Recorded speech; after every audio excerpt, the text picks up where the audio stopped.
Hello students. Today we will learn the respiration in animals. In our last video I told you about some interesting facts about the respiration and the respiration in plants. Today we will learn the different modes of respiration in animals. Respiration in human beings means the human respiratory system and the process of respiration. And then in the last we will discuss the difference between the respiration and the breathing. Let's start the video. Let's start the different modes of respiration. There are basically four modes of respiration. First one is cuticular respiration. This mode of respiration is through the skin and generally it occurs in earthworm and various annelids. Second mode of respiration is through trachea. The mode of respiration in which trachea is the respiratory organ, this mode is known as tracheal respiration. Trachea is also known as air tubes. An example is grasshopper. Third one is pulmonary respiration, very important. The respiration in which the lungs are the main respiratory organ. Like various land animals, reptiles, birds and mammals, they breathe the atmospheric air with lungs. So this respiration is known as pulmonary respiration. Next respiration is through gills. This is known as bronchial respiration.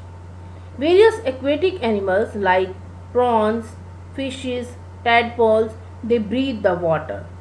They draw the oxygen dissolved in water and release the carbon dioxide into the water. The main respiratory organ in them is gills. So, the respiration done by the fishes is known as bronchial respiration. So, there are four modes of respiration. First one is cuticular respiration, second tracheal respiration, third is pulmonary respiration and fourth one is bronchial respiration. Let's start the respiratory system in man or human beings.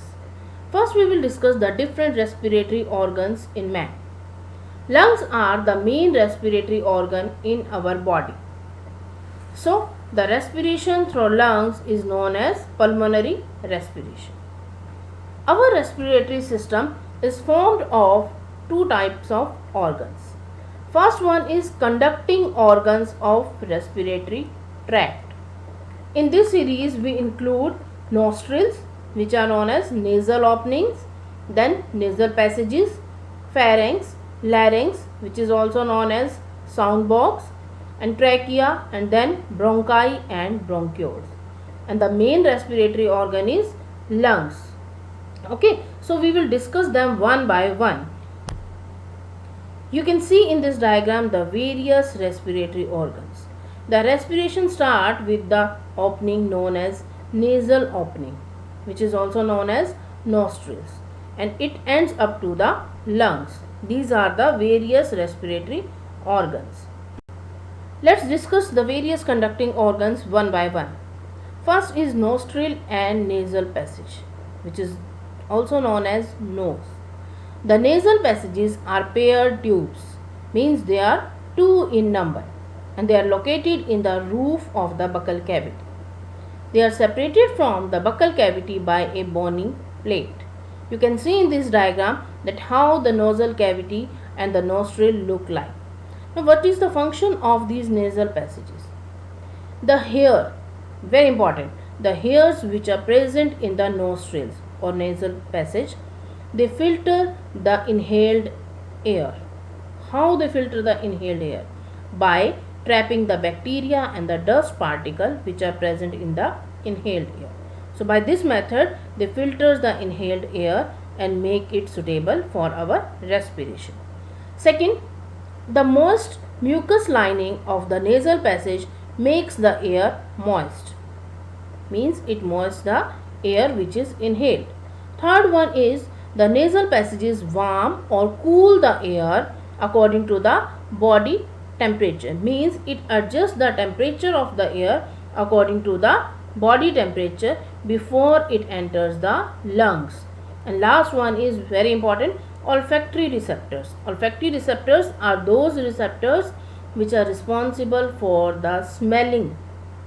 So the olfactory receptors which are present in the mucous lining of the nasal passage, they detect the smell. Next organ is pharynx. In pharynx, the food and the air tubes, or we can say the food pipe and the windpipe, they both cross each other. The opening of the air tube, which is known as trachea, in the pharynx is called glottis, and this glottis is guarded by cartilaginous flap known as epiglottis. Very important point, during swallowing, whenever we swallow the food quickly, this epiglottis closes the glottis and keep the food out of the respiratory tube. Means if any time we swallow the food, उस time पर क्या होता है, that epiglottis वो glottis को close कर देता है and that pushes the food outside the respiratory tube. Next one is larynx, and this larynx is also known as the voice box. The anterior part or the front part of the trachea is dilated, means it is smaller, and this part is known as larynx. So we can say that the anterior part of trachea is larynx, and it is also known as voice box. This box has two pair of vocal cords, and the vibration of these vocal cords produce the voice. Larynx or voice box is prominent in men as compared to women, and its third name is Adam's apple. Very important, you must remember that Adam's apple is the another name of the larynx or voice box, and due to this voice box, the voice of the men is heavy as compared to the women. Next is trachea. This trachea is also known as the windpipe. This is a long tube-like structure extending from the larynx in the neck to the bronchi in the thoracic cavity. In this diagram, you can see the structure of the larynx and the trachea. Next is the bronchi. Bronchus is the singular and bronchi is the plural word. On entering the thoracic cavity, the trachea divides into two primary bronchi, right and left. Right bronchus enter the right lung and left bronchus enter the left lung. So these bronchi are the branches of the trachea. Next is the respiratory bronchioles. These bronchus or bronchi, the right bronchus and the left bronchus, they enters the lung of its own side and immediately divide into the secondary and the tertiary bronchi. Means the branching of the right and the left bronchus occurs, and these branches into various bronchioles, and at last they branch into the respiratory bronchioles. A bronchus with its branches is known as a bronchial tree. In this diagram, you can see the bronchial tree, means the group of various bronchioles is known as the bronchial tree. So what do we mean by the bronchial tree? The group of the various branches of the bronchus is known as the bronchial tree. Next is the alveolar sac and the alveoli. The respiratory bronchioles finally end in the alveolar duct. Each alveolar duct is connected with the several thin-walled alveolar sacs with numerous alveoli. These alveoli are also known as the air sacs. Now, what is the function of these alveoli? These alveoli receive the oxygen-rich fresh air. They receive the fresh air which is oxygen-rich. Second one, alveoli are the thin-walled and they are covered with a network of capillaries for rich blood supply. Okay, the first function is they receive the oxygen-rich fresh air which is transported to the whole body, and second one, they are covered with the capillaries which are rich in blood supply. You can see in this diagram that how the alveolar sac and alveolar duct look like. These are the alveolar sacs which are responsible for receiving the oxygen rich fresh air, and there are various capillaries which are responsible for the blood supply. If we discuss about the lining of the respiratory passage, means what is their nature and their function, then we can say that the respiratory organs like pharynx, larynx, trachea, etc., they are lined with the ciliated epithelium. Ciliated epithelium means the epithelium tissue which has cilia, and these contain the mucus cells. The movement of the cilia removes the mucus with the dust particles toward the mouth. Means ये जो ciliated epithelium होता है ये क्या करता है, that removes the dust particle from the inhaled air by the movement of the cilia, and the filter air or the clean air that goes to the respiratory passage, and ultimately it reaches the lungs. Next is the lungs, which are the main respiratory organs. Lungs are the pair of conical and highly spongy, means they are soft in nature, and air-filled sacs formed of millions of alveoli, we can say lung alveoli. The lung is two, right lung and the left lung. The right lung is larger with the three lobes. You can see in this picture that in the right lung there are two partitions, means there are three lobes, while the left lung is divided into two lobes. The lungs are enclosed by a double layered membrane which is known as pleura, means the covering of the lung is named as pleura. The two pleural membrane, outer membrane and the inner membrane, are separated by a thin space, and that space is filled by a fluid known as pleural fluid. Next is the blood supply to the lungs, that how the blood supplies to the lungs. Pulmonary artery that bring the deoxygenated blood. Deoxygenated blood is that blood which is impure blood, and is that this diagram it is denoted by the blue color. The pulmonary arteries bring the deoxygenated blood from the auricle to the lungs. Okay, and in the lungs that blood is filtered. The oxygenated blood from the alveoli is collected in the capillaries which join to form the pulmonary vein, and by this method they go to the heart, and through the heart the whole oxygenated blood is supplied to the complete body. From this flowchart it will be very clear to you that how the oxygen entered in the body and how the carbon dioxide get out to the environment. First, the respiration start by the entry of the oxygen rich air from the environment. It enters through the nasal passage or nasal opening and comes in the nasal cavities. After that it goes to the pharynx. From pharynx it moves to the trachea, then bronchi, and then the branches of the bronchi known as bronchioles. Through the bronchioles it enters the lung alveoli. At this level, oxygen of the outside air and the carbon dioxide of the tissues of the cells inside the body, they are exchanged. Means alveoli is the part where the exchange of oxygen and the carbon dioxide take place.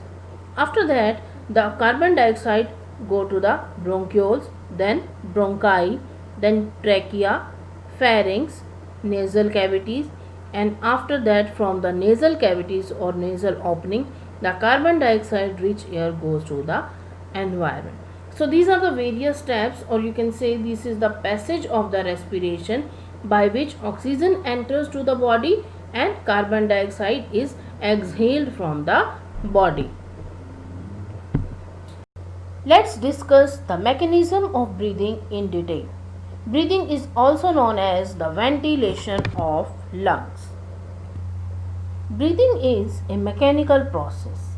It is a complex process in which there is movement of the fresh air from outside into the lungs through the respiratory tract or passage, and the foul air is moved in the opposite direction. Means the oxygen rich air that enters to the lungs, and from the lungs the carbon dioxide rich air that moves to the outside. So we can say that what happens in breathing, oxygen rich air enter करती है और जो carbon dioxide rich air है वो बाहर जाती है, means inhaling of the oxygen rich air and exhaling of the carbon dioxide rich air. So we can say that the breathing process is completed in the two steps. First step is breathing in the fresh air. This step is also known as inspiration or inhalation. Inhalation means inside, means inhaling the air inside in the body, and second one is exhaling out the air. This is also known as expiration or exhalation. Lungs are the elastic bags. I told you that lungs are spongy in nature. So we can say that lungs are the elastic bag like structure, and these lungs can expand or contract.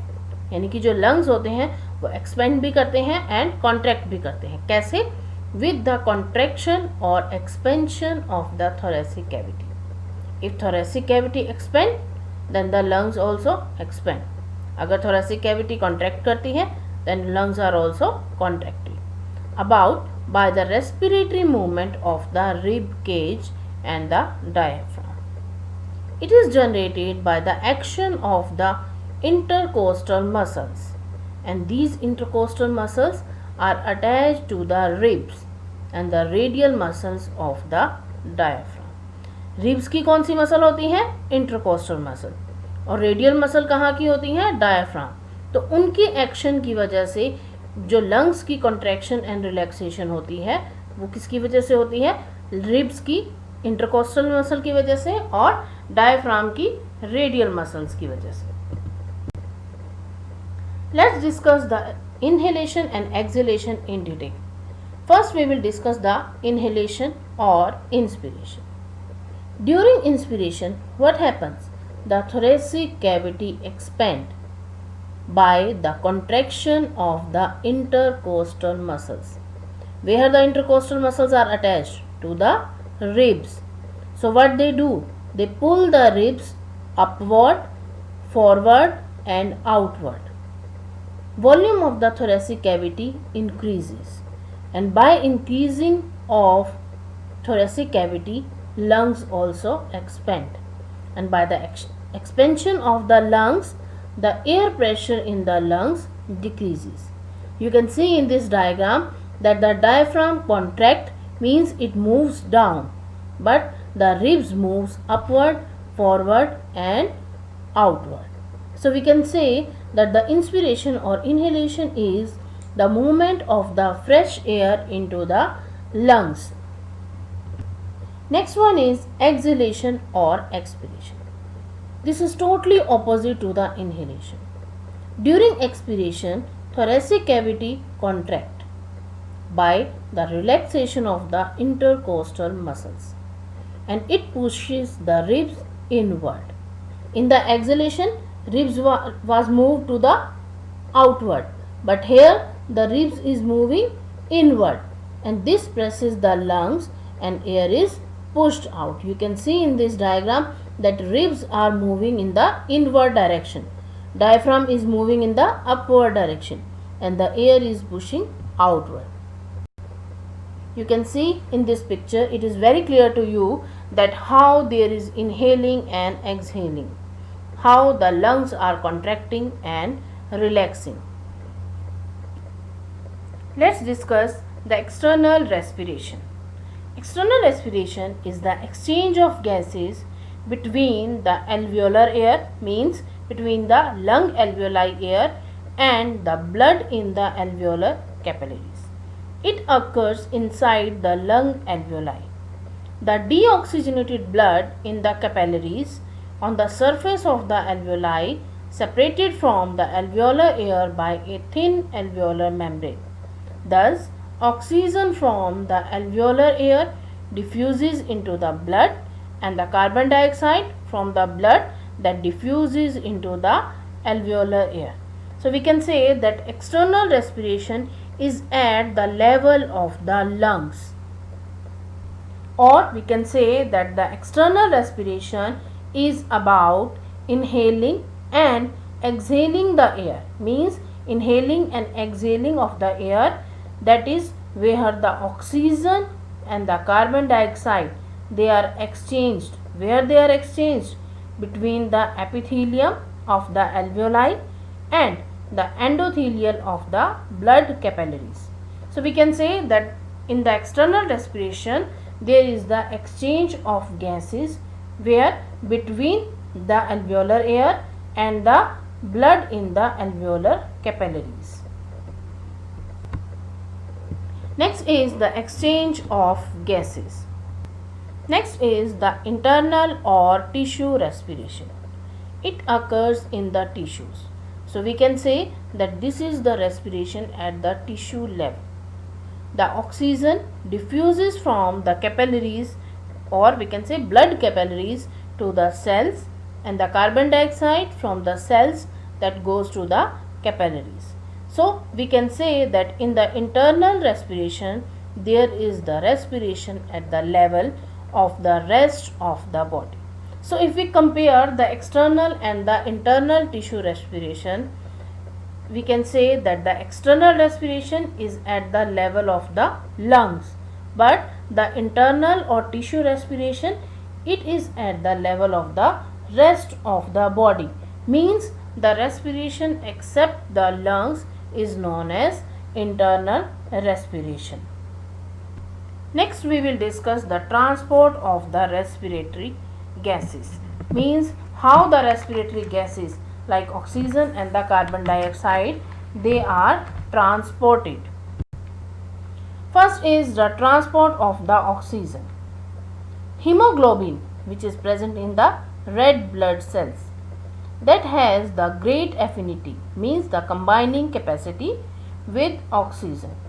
In the alveolar capillaries, the hemoglobin of the blood that combine with O2, means Hb combines with O2 and it form HbO2, or we can say oxyhemoglobin, and that is carried by the blood to the tissues.